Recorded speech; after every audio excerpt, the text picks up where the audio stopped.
Mari bersama kita berdoa. Sungguh kami percaya bahwa tidak ada satupun di dalam dunia ini yang sanggup memisahkan kami dari kasih Tuhan. Bahkan hal-hal terberat yang kami alami pun akan terasa ringan jika kami melalui bersama Tuhan. Ajarlah kami Tuhan untuk menikmati setiap proses dalam kehidupan kami di dalam Tuhan. Dan kami juga mohon Tuhan beserta dengan kami di dalam malam hari ini. Sepanjang kami akan menerima pesan Tuhan. Kiranya Tuhan memberikan kepada kami hati yang mau belajar, hati yang mau taat.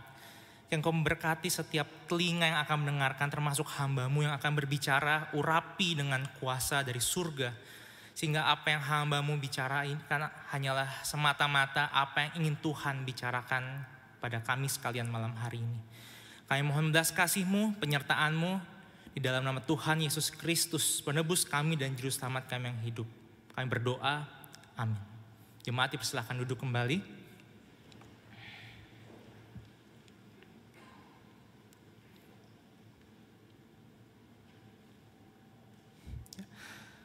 Ya, selamat malam jemaat sekalian. Judul khotbah malam hari ini seperti yang Bapak Ibu sekalian bisa lihat, depan penderitaan ringan yang menghasilkan kemuliaan kekal. Yang mana membicarakan penderitaan itu bukan sesuatu hal yang mudah, sesuatu hal yang sensitif. Jadi ketika kita membicarakannya malam hari ini, harap ketika apa yang Tuhan sampaikan, titipkan kepada saya dapat mempertumbuhkan kita sekalian, sekaligus tidak mengurangi, menghilangkan perasaan empati kita terhadap penderitaan yang terjadi di sekitar kita. Mari sebelum itu kita membaca Alkitab dari 2 Korintus 4 ayat 18 sambil menunggu slide yang disiapkan. 2 Korintus 4 ayat 18 saya akan membacakan untuk ayat 17 sudah tampil depan. Sebab penderitaan ringan yang sekarang ini akan menghasilkan bagi kami kemuliaan kekal yang melebihi segala-galanya, jauh lebih besar daripada penderitaan kami. Bapak Ibu sekalian, seperti yang Bapak Ibu sekalian lihat di depan, ada seorang filsuf nama Seneca ya, dia mengatakan kadang-kadang bahkan untuk hidup adalah satu tindakan yang berani. Jadi sebagian orang bertahan untuk hidup hari ini saja itu membutuhkan keberanian yang besar. Kenapa? Karena ada sesuatu penderitaan yang dialami oleh orang tersebut. Sehingga setiap kali bangun tidur dia akan membutuhkan keberanian untuk melanjutkan hidupnya, beraktivitas sehari-hari. Karena penderitaan yang begitu besar.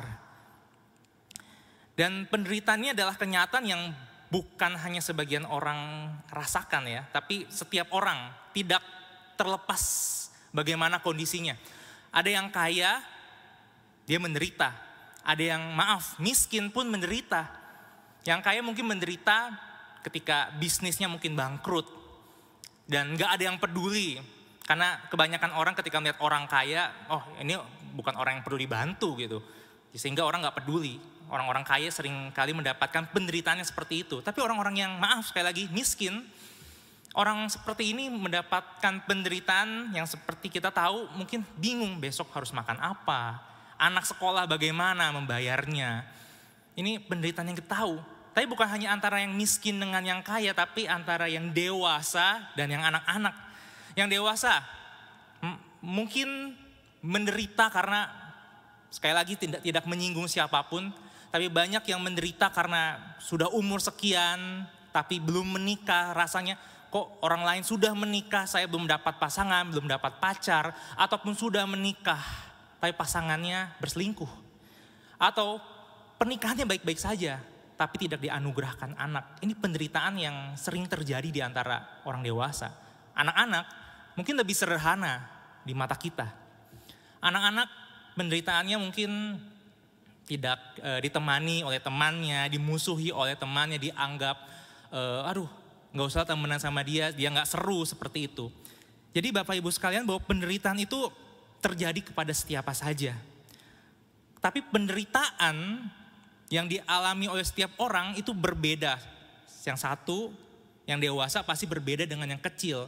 Sehingga ketika kita memahami penderitaan, kita seringkali mungkin melihat orang lain menderita, kita anggap remeh. Masa penderitaan seperti itu aja kamu sampai nangis-nangis, kamu sampai marah-marah. Karena sebenarnya kita menganggap remeh penderitaan orang lain, mungkin karena kita tidak memahami penderitaan tersebut. Tapi yang kedua, karena kita tidak mau belajar empati terhadap penderitaan orang. Sehingga kita menganggap remeh penderitaan orang lain. Dan bagi sebagian orang, sekali lagi saya mengingatkan yang tadi, tetap hidup hari ini, terlepas kita menganggap remeh penderitaannya atau tidak, itu adalah bentuk keberaniannya menghadapi penderitaan. Jadi untuk hidup, kalau kita melihat saudara kita masih hidup, terus dia menangis hari ini, terus kita lihat kenapa dia tiba-tiba nangis, atau kita tahu penderitaannya sedikit bagi kita, lihatlah bahwa ternyata dia hari ini berani menghadapi penderitaan tersebut. Dan fakta tersebut bukan hanya dialami oleh kita sebagai orang Kristen, gak ada yang spesial dengan penderitaan. Itu dialami oleh orang yang bukan Kristen, belum percaya, dan yang Kristen.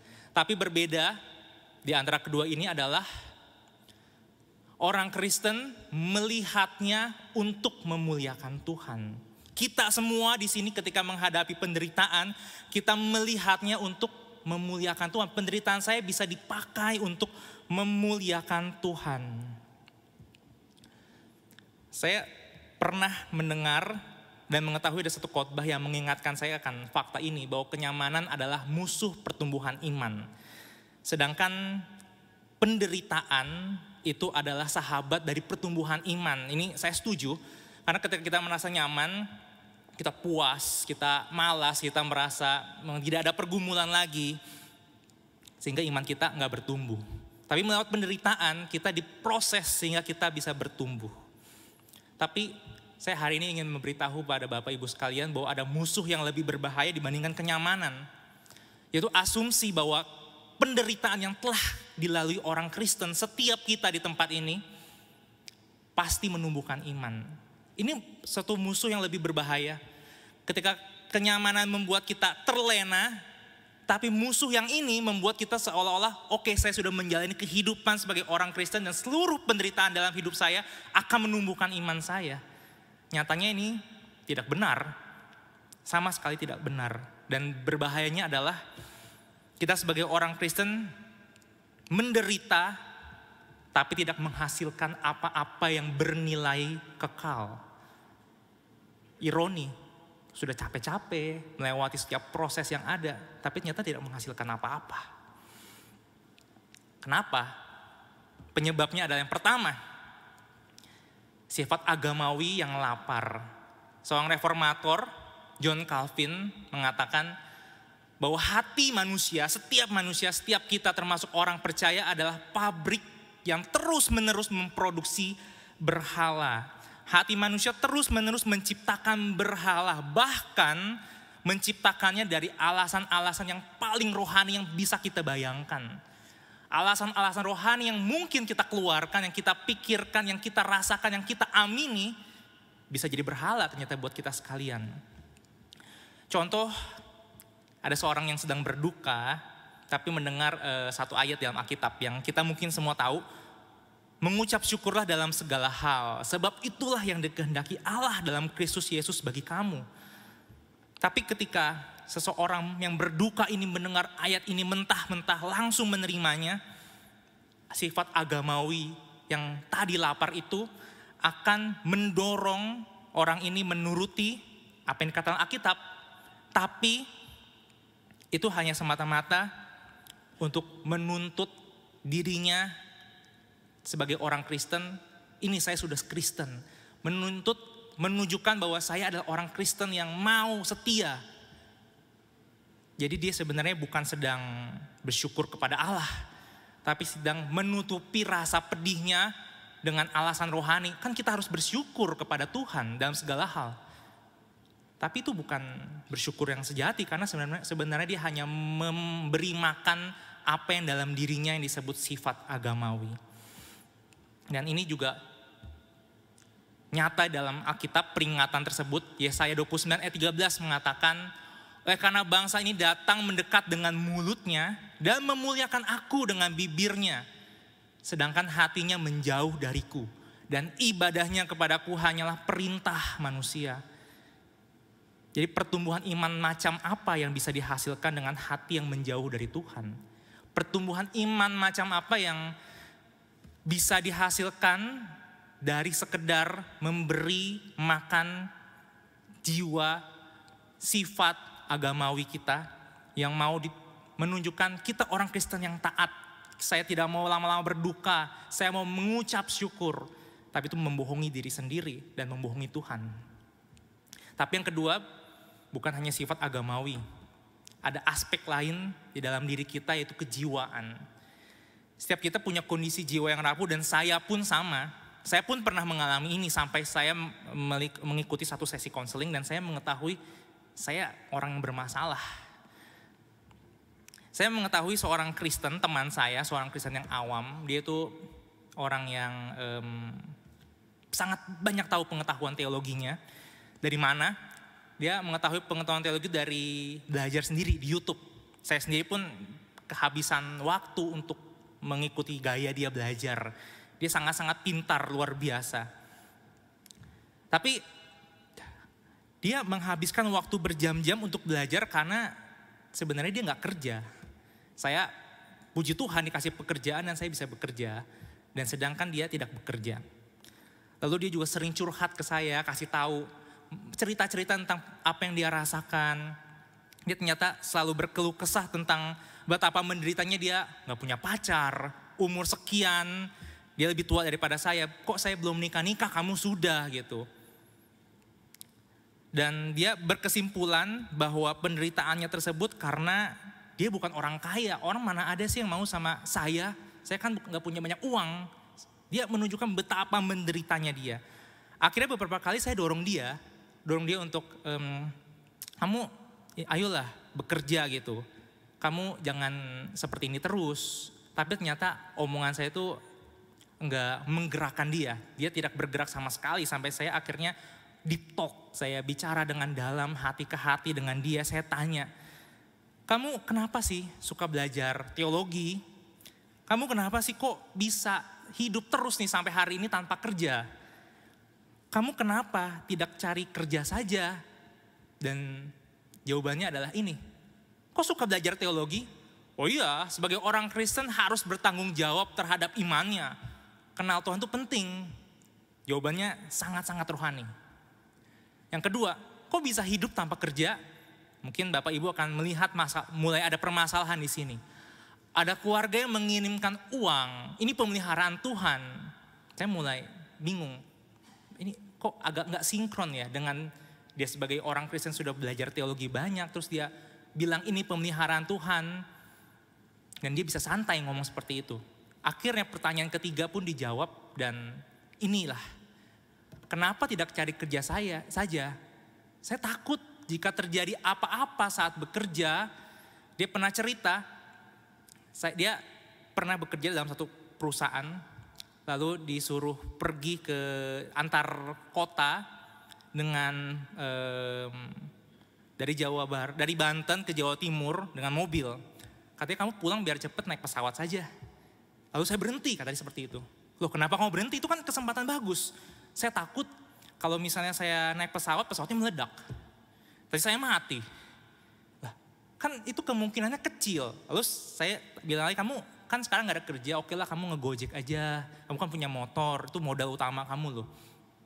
Lalu dia bilang, saya takut apa lagi sih?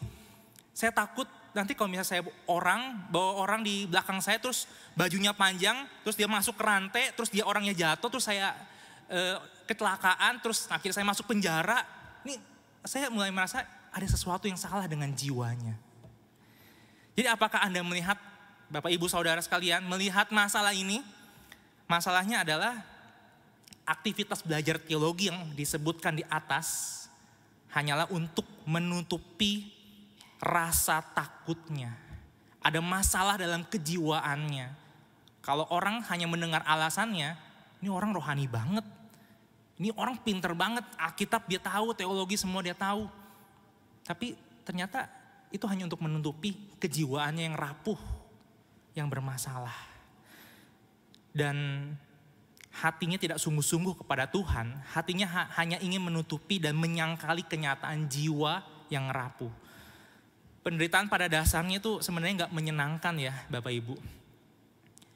Jadi orang-orang seperti tadi berusaha menutupinya dengan sifat agamawi yang dikasih makan terus, dengan menutupi dengan penyangkalan, dengan benteng-benteng pertahanan dalam jiwanya.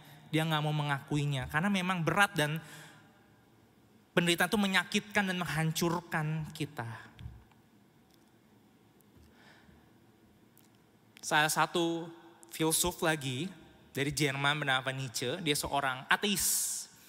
Dia terkenal dengan satu frase yaitu God is dead, yaitu Tuhan sudah mati. Dia mengeluarkan satu kalimat ini, apa yang gak membunuhmu itu akan membuat kamu menjadi lebih kuat. Jadi ketika kamu masuk ke dalam penderitaan dan melalui proses penderitaan itu, kamu akan keluar menjadi orang yang lebih kuat. Apakah Anda setuju? Saya setuju. Ketika saya mendengar ini saya setuju bahwa pasti penderitaan itu memproses kita dan ketika kita keluar dari penderitaan ini, kita akan menjadi orang yang kuat. Tapi sampai satu titik saya melihat ada masalahnya dalam kalimat ini. Bahwa tidak semua penderitaan akan berakhir. Ada orang-orang yang masuk dalam penderitaan dan sama sekali nggak pernah berakhir. Sampai mati pun di dunia ini nggak berakhir. Kalau kita pergi ke tempat-tempat orang yang kekurangan makanan, kita akan melihat kapan penderitaannya ini akan berakhir. Gak ada. Kita gak bisa menemukan harapan di dalam hidup ini, dunia ini penderitaan akan berakhir. Ini sangat bermasalah. Jadi kalimat ini hanya khusus bagi orang-orang yang memang sudah melewati penderitaan. Orang yang terus menerus tidak ada jalan keluar dan solusi bagi penderitaannya. Ini kalimat yang akan menghancurkan dia dan lebih menghancurkan dia dibandingkan penderitaan yang dia hadapi. Dan inilah kebenaran yang Alkitab yang mungkin saya juga dan Bapak Ibu sekalian mengejutkan bahwa tujuan penderitaan ternyata bukanlah menjadikan Anda hancur hari ini sekarang, tapi menjadi pribadi yang kuat kemudian, bukan itu. Tapi tujuan penderitaan menjadikan Anda hancur hari ini dan bergantung pada Allah yang kuat kemudian. Penderitaan tidak pernah membuat kita hancur lalu menjadi kuat. Karena itu ilusi. Justru kita di dalam penderitaan kita hancur dan sebagai orang Kristen kehancuran itu akan membuat kita bergantung pada Allah yang kuat kemudian. Seperti Paulus yang tadi kita baca ayatnya, dia katakan penderitaan ringan di 2 Korintus 4 ayat harus 17 itu ya, 2 Korintus 4 ayat 17. Tapi apakah benar-benar ringan?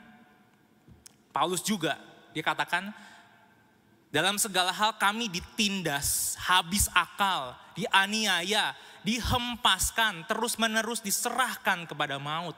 Ini penderitaan yang berat. Bahkan Paulus sekali lagi juga mengatakannya sebelumnya di pasal 1, penderitaan kami begitu besar, begitu berat sehingga kami putus asa akan hidup. Kami merasa seperti telah dijatuhi hukuman mati. Ini bukan penderitaan yang ringan, ini penderitaan yang berat.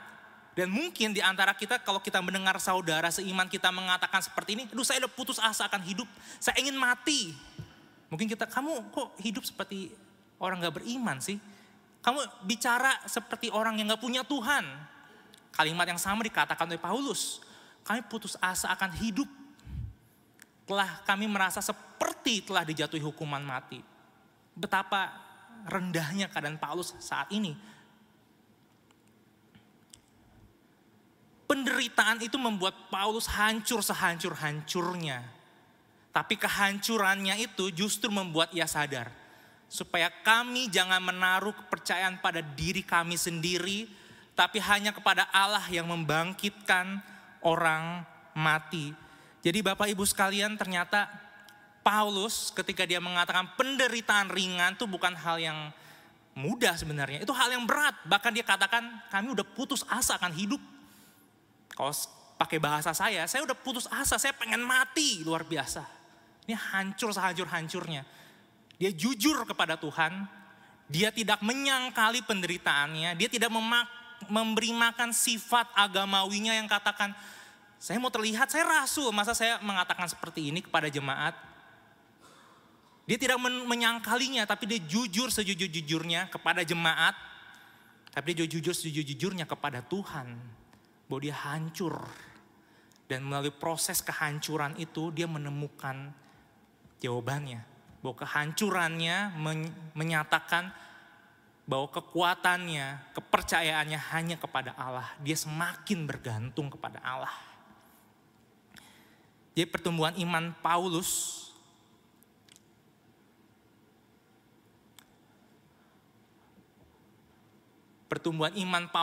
kuncinya adalah pada kejujuran hati kepada Tuhan dalam penderitaan. Dia nggak membohongi dirinya sendiri. Kenapa kejujuran hati?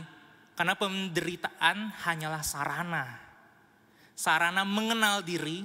Paulus jadi semakin kenal. Ternyata dia nggak sekuat itu. Dia putus asa, dia ingin mati. Tapi di dalam keinginannya, putus asanya dia tahu dia punya Tuhan yang kuat. Dia punya Tuhan yang kepadanya dia bisa bergantung. Dan inilah kabar baik yang seharusnya bagi kita sekalian terima. Tuhan tuh bukan menginginkan kita yang kuat. Tuhan menginginkan diri kita yang hancur, bukan yang kuat. Karena ia bersedia menerima kita dengan segala penderitaan kita. Dan tidak gusar dengan segala keluh kesah kita yang jujur dan belak-belakan di hadapannya. Anda menderita, saya menderita, semua orang di dunia menderita. Orang Kristen menderita. Tapi bukan untuk ditutupi. Jika kita mengaku Kristus adalah sahabat kita, seperti kita dengan sahabat dekat kita lah. Kita gak akan menutupi, saya baik-baik saja. Atau kita juga tahu bahwa persahabatan yang jujur adalah yang kita inginkan. Saya gak suka kamu, saya marah sama kamu. Saya gak ngerti kenapa kamu melakukan ini. Tapi disitulah persahabatan yang sejati bermakna. Seperti Ayub, yang Ayub lakukan kepada Tuhan. Dikatakan, aku muak dengan hidupku. Aku hendak melampiaskan keluhanku. Aku hendak berbicara dalam kepahitan jiwaku. Bahkan lebih lanjut dia bilang, kepada Tuhan, mengapa engkau membiarkan aku keluar dari kandungan? Lebih baik aku binasa sebelum orang melihat aku. Ayub dengan jujur melakukan komplain. Tapi ia tidak meninggalkan Tuhan. Ayub komplain kepada Tuhan. Akan kupaparkan perkaraku di hadapannya, itu katanya. Ayub percaya, dia komplain kepada Tuhan, disitulah imannya terlihat. Ketika Bapak Ibu, saudara sekalian dan saya komplain kepada Tuhan dalam penderitaan kita, kita sekaligus percaya ada Tuhan yang siap menerima komplainan kita. Ketika kita gak suka dengan cara Tuhan memberikan penderitaan kepada kita, kita sebenarnya sedang percaya ada Tuhan yang siap mendengarkan segala penolakan kita, ketidaksukaan kita kepada Tuhan. Ayub komplain kepada Tuhan. Ayub percaya Tuhan mendengarkan komplainnya. Ayub komplain, tapi dia tidak meninggalkan Tuhan. Dia justru membawa segala keluh kesahnya kepada Tuhan. Dan hasilnya adalah Ayub katakan, dulu hanya dari kata orang saja aku mendengar tentang engkau. Tapi sekarang mataku sendiri memandang engkau. Lihatlah Bapak Ibu Saudara sekalian. Kejujuran di hadapan Tuhan, sejujur-jujurnya di dalam penderitaan kita, baru akan menghasilkan pertumbuhan iman kita ketika kita mengatakan dengan seterbukanya, sejujur-jujurnya, tidak ada yang ditutup-tutupi. Penderitaan itu hanya sarana untuk membuka bagaimana diri kita di hadapan Tuhan. Dan Tuhan siap menerima keluh kesah Anda. Justru disitulah pertumbuhannya. Anda menjadi bergumul dengan Tuhan, Anda menjadi semakin kenal dengan Tuhan, kita semua semakin intim dengan Tuhan. Karena kita tahu bahkan bukan hanya dalam kesenangan saja, Tapi dalam penderitaan saja juga dalam penderitaan kita bisa dekat dengan Tuhan. Kita bisa mengasihi Tuhan sekalipun kita tidak terlalu suka dengan apa yang Tuhan kerjakan lewat penderitaan dalam hidup kita. Dan di dalam Kristus bukan hanya Tuhan empati, orang konseling empati. Begitu menderita kita ceritakan kepada konselor kita, orang itu memahami. Tapi dalam taraf empati, tingkatan empati. Tapi Tuhan Yesus, Allah kita di dalam Kristus bukan hanya empati, tapi dia mengerti semua permasalahan, penderitaan kita karena dia juga menderita. Dia menjadi manusia, dia mengalami segala penderitaan yang ada. Oleh sebab itu maka dia memahami, mengerti apa yang Anda rasakan, yang saya rasakan dalam segala penderitaan kita. Ketika kita kehilangan orang yang terkasih, Tuhan Yesus juga sama, dia kehilangan ayahnya Yusuf yang mengerti kedukaan Anda. Ketika Anda merasakan disalah mengerti, bahkan di dalam pelayanan di dalam gereja ini, Tuhan Yesus juga sama. Dia bahkan disalah mengerti oleh saudara-saudaranya. Dia dianggap gila oleh saudara-saudaranya. Betapa menyakitkan bukan? Ketika dia mendapatkan penolakan, kita mendapatkan penolakan, dia juga ditolak oleh warga setempatnya, lingkungan keluarganya, orang-orang di sekitar rumahnya. Dia ditolak sedemikian rupa. Bahkan ketika kita menderita secara mental maupun fisik, bukankah Tuhan Yesus juga mendapatkannya? Di Taman Getsemani betapa dia begitu menderita sampai dia mengatakan, Bapa, kalau boleh cawan ini berlalu daripadaku. Tapi di tangan prajurit Romawi, dia juga menderita secara fisik. Bahkan bukan hanya menderita secara fisik, dia mati. Anda pernah dipermalukan, Yesus ditelanjangi. Bahkan rasa sulit dan beratnya pelayanan yang kita hadapi, yang mungkin kita ingin lewatkan, saya nggak tahu, tapi saya pernah merasakannya. Pelayanan begitu berat, saya pengen lewatin semua ini. Tuhan Yesus pun di dalam Getsemani katakan kepada Bapa, dia pengen lewat jalan salib ini. Ini pelayanan utama Yesus, pelayanan utama dari Tuhan kita. Tapi dikatakan kepada Bapa, kalau boleh cawani lewat. Anda bisa jujur kepada Tuhan, seperti Tuhan Yesus jujur kepada Bapaknya. Oleh karena itu, hari ini yang bisa kita renungkan, refleksikan menjadi satu resolusi bagi setiap kita yang percaya kepada Tuhan Yesus. Mungkin kita bukan belajar memuliakan Tuhan, itu pasti. Tapi hari ini kita belajar untuk bertobat dari ketidakjujuran kita kepada Tuhan dalam penderitaan. Dan bertobat dari membuat orang lain yang sedang menderita itu tidak jujur kepada Tuhan. Karena dengan tidak jujur, orang itu tidak berjumpa dengan Tuhan yang sejati. Tapi lewat kejujuran dalam penderitaan, Tuhan akan membukakan dirinya kepada kita sekalian. Tapi selanjutnya, mungkin di sini tidak ada, tapi mungkin saja juga ada yang menyaksikan ini, bukan Kristen, tidak percaya Tuhan Yesus. Mungkin yang Anda perlukan bukan solusi atas penderitaan Anda, faktanya solusi tidak selalu tersedia. Dan Tuhan Yesus, Tuhan yang orang Kristen pun tidak menjanjikannya juga. Yang paling Anda perlu adalah Tuhan yang tidak jauh, Tuhan yang tidak apati, Tuhan yang tidak bersantai-santai saja duduk manis di surga, tapi Tuhan yang rela turun ke dunia, menjadi manusia, mengalami penderitaan seperti engkau dan saya, dan mengerti penderitaan Anda. Dengan begitu, ia menjadi sahabat Anda dalam penderitaan, dan ikutlah Yesus. Makanya juga akan menjadi sahabat Anda dalam kemuliaan. Saya akan menutup khotbah di malam hari ini dengan satu kutipan dari Bapak Gereja Agustinus. Tuhan hanya punya satu anak yang tanpa dosa di dunia ini. Tapi tidak ada satu anak pun yang ia miliki tanpa penderitaan. Jadi jika engkau dan saya menderita, ingatlah anaknya pun, anak Allah pun menderita. Bersama-sama dengan kita, anak Allah pun rela menderita supaya mengerti penderitaan Anda dan saya. Anak Allah pun menderita sehingga kita semua bisa mendapatkan kekuatan dan bisa jujur di hadapan Tuhan. Karena dia mengerti, karena dia memahami setiap keluhan kita, setiap tangisan kita, setiap keluh kesah kita, bahkan setiap komplain kita kepada Tuhan. Mari kita berdoa. Kami bersyukur bahwa kami bukan hanya mempunyai Allah yang begitu besar dan mulia di surga, tapi kami bersyukur Allah yang besar dan mulia itu mau turun ke dalam dunia, menderita, menjadi sama seperti kami semua, memahami penderitaan kami. Allah yang bukan hanya mengampuni segala dosa-dosa kami, tapi Allah yang siap menerima segala keluh kesah kami, bahkan siap menerima kemarahan kami. Dan Allah yang juga yang siap membukakan dirinya kepada kami. Maka Tuhan, lewat setiap penderitaan yang mungkin kami sedang hadapi, biarlah kami boleh belajar untuk jujur di hadapan Tuhan.